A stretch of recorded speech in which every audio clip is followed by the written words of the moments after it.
So I've been thinking about the TikTok ban. I think it's going to happen. So I think we only have a few more days. And I have two predictions that I made a couple of months ago that I'm going to hold on to. And I think will come true. Number one, this TikTok ban will go down as one of the greatest mistakes that the Democratic Party ever made.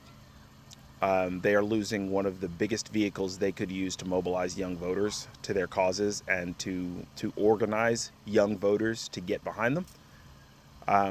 In 2026, I could see them trying to run on some weird platform of trying to reinstate some level of TikTok or some access to it, only to have that turned against them by the Republican Party, because the Republicans are just going to say, well, you banned it in the first place. It was Democrats that banned it. And before anybody does the whole, it's a bipartisan bill, it was a bipartisan bill.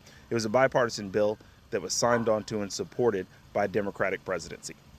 So that's how it will go down in history. No matter what everybody says, it will be painted. That's how the American populace thinks when it comes to these bills. So it will go down as the Democrats who did this. So that will be that's prediction number one. Number two is, I think, a little bit scarier. People have come to depend on this app, not just financially but mentally, as a place to check out and disassociate from everything going on around them.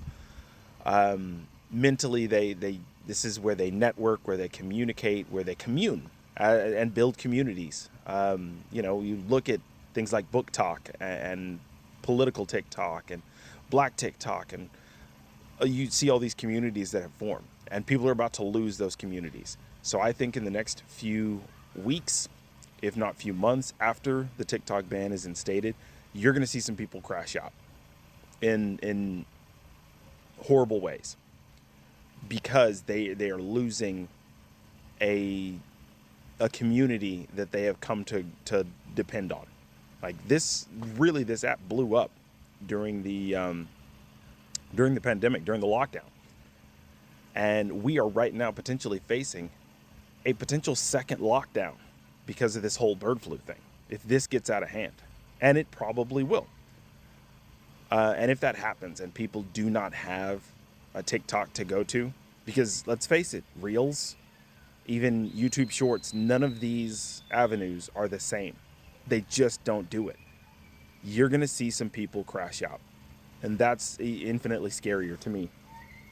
So, yeah, in the next few weeks, I think the Democrats are going to come to absolutely regret supporting the ban of TikTok.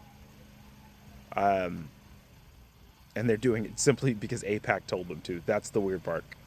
It is a foreign adversary controlling